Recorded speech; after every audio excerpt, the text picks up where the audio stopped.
ada suatu keluarga. Keluarga itu bukan dari kalangan orang yang berkecukupan, mungkin di bawah berkecukupan. Nah, terus tiba-tiba keluarga tersebut meminjam uang ke bank untuk memenuhi kebutuhan hidupnya. Dan ternyata anak-anaknya pun melaksanakan pendidikan itu. Ternyata orang tua itu membiayai sekolah anaknya itu menggunakan uang hasil pinjaman di bank. Baik. Kan kita juga bukan dari kalangan orang yang udah paham agama dari dulu, maksudnya baru mengenal Islam tuh baru-baru seperti itu. Baik. Terus kita selaku anak tuh berusaha menasehati kedua orang tua. Terus mereka tuh lambat laun sadar, tetapi saat batas waktunya udah selesai itu tiba-tiba katanya tuh mau pinjam lagi. Nah, kita tuh selaku anak yang udah tahu hukumnya dan pas udah ngobrol sama orang tua juga paham ingin meninggalkan pinjam sama bank seperti itu. Tetapi kenapa harus pinjam lagi? Dan setelah dicari tahu ternyata orang tua itu bilang selain hutang ke bank ternyata orang tua juga punya hutang ke orang, dan itu tuh harus dilunasi dalam waktu beberapa pekan ke depan. Nah, jadi mereka tuh tidak punya solusi, jadi akhirnya mereka pinjam lagi uang ke bank hanya untuk melunasi hutang kepada orang tersebut. Nah, terus juga kata orang tua tuh nanti palingan sekalian ingin menjadi modal, katanya tuh kayak gitu.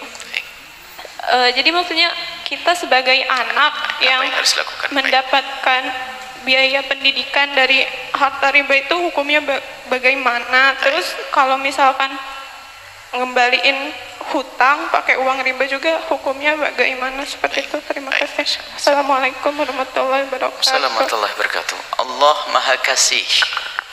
Yang semula tidak mengerti tidak akan dihukum oleh Allah. Anda tidak usah terlalu khawatir, anak yang solehah. Kalau memang orang tua Anda yang meminjam uang di bank yang ada bunganya, ada ribanya, jelas itu sebuah kesalahan. Cuman waktu itu orang tua Anda tidak mengerti. Maka Allah Maha Pengampun, apalagi setelah itu orang tua Anda sadar. Makanya biarpun nyekolahkan kepadamu, akhirnya jadi anak yang solehah seperti kamu, menyesal. Kalau dari harta haram murni, nggak bisa jadi anak baik. Karena orang tuamu tidak mengerti, dimakan oleh kamu itu halal. Orang tuamu tidak mengerti, belum ngaji. Dan setelah ayah orang tuamu ngaji, ternyata sadar, dan kamu juga sadar. Yang repot adalah ngaji berhari-hari tapi nggak sadar-sadar. Nah, ini repot, ini istimewa. Dan kamu pun bukan yang meminjam, luar biasa. Kamu hanya diberi oleh orang tuamu yang tidak bersalah karena orangmu tidak mengerti. Kamu merasa menyesal, istimewa hatimu. Solehah. Baik. Kemudian setelah itu orang tuamu juga sadar ingin berhenti, akan tapi ternyata sekarang mau pinjam lagi. Saya tidak prasangka buruk kepada orang tuamu. Mungkin karena himpitan, tekanan dari orang-orang yang masih punya uang, yang uangnya dibawa oleh orang tuamu. Jadi mungkin tekanan macam sehingga dia bingung sehingga pinjam aja dulu, nanti dibayari biar diem, nanti ngurusi sama bank lagi. Baik, tidak boleh kita memadamkan api lalu kita menyalakan api yang lain. Baik, kemudian juga ada kaidah sederhana. Kadang kita itu nggak enak sama manusia, lalu enak dengan Allah. Kaidahnya sederhana, anak yang solehah, bahwa kalau kita punya utang, hati-hati di saat sudah jatuh tempo, sementara Anda punya uang untuk membayarnya, kok Anda tidak membayar, Anda dosa besar dan akan disempitkan rezeki Anda oleh Allah. Hati-hati.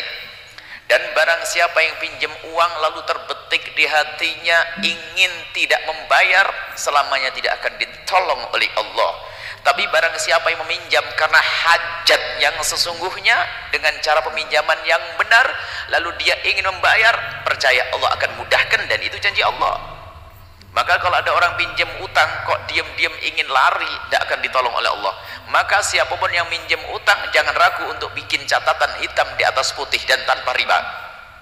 Anda pinjam, saya pun kalau pinjam kepada para sesepuh, saudara-saudara, saya harus pakai hitam di atas putih. Saya tidak mau, karena saya ingin membayarnya.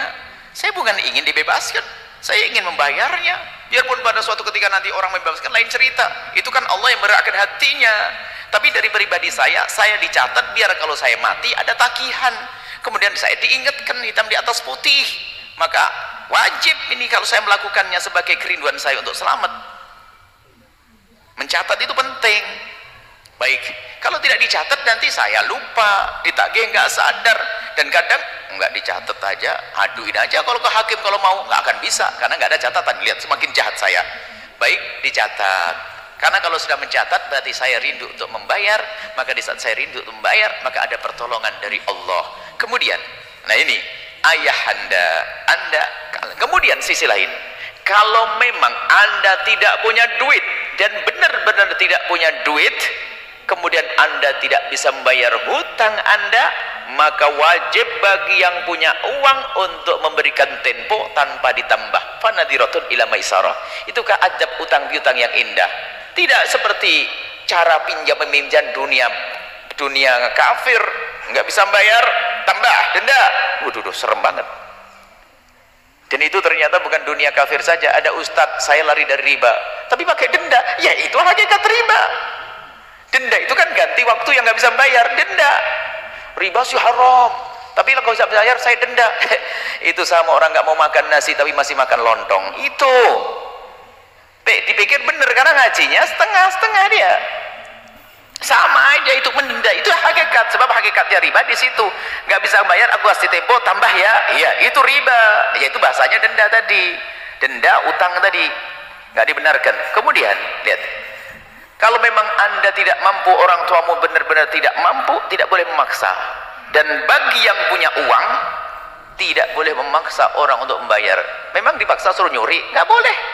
Suruh masuk bank riba, nggak boleh. Aslinya seperti itu. Anda harus tetap bertahan, orang tua anda bertahan untuk mencari cara yang halal, tidak perlu masuk dunia yang haram. Tanda tobat yang sesungguhnya. Tapi orangnya marah-marah, resiko. Anda marah, datang kepadanya, assalamualaikum, mohon maaf saya belum ada duit. Dimarahi, ya memang.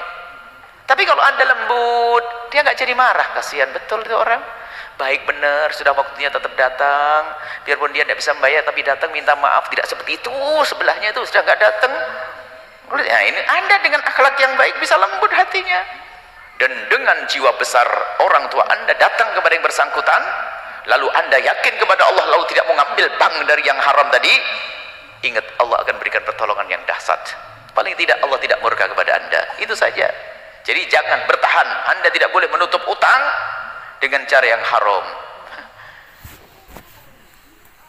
Tidak mau ditembak tapi minta dibom, sama aja bohong itu. Minta mati namanya, sama. Jangan tembak saya, penggal saja leherku dengan pisau, sama aja. Itu loh. Jadi jangan sampai kita ingin menghindar dari ke bencana tapi masuk bencana yang baru lagi. Semoga Allah menjauhkan kita dari riba. Termasuk siapapun yang saat ini masih berurusan dengan riba, semoga Allah memudahkan kita untuk jauh dari riba, memudahkan kita untuk mendapatkan modal halal bersih tanpa ada riba. Dan yang masih berurusan dengan riba diberi kesadaran dan diampuni oleh Allah Subhanahu wa taala. Dan semoga Allah menjauhkan kita dari hutang. Dan semoga Allah menjauhkan kita dari hutang, dan yang punya hutang semoga Allah mudahkan untuk membayarnya. Wallahu a'lam bishawab.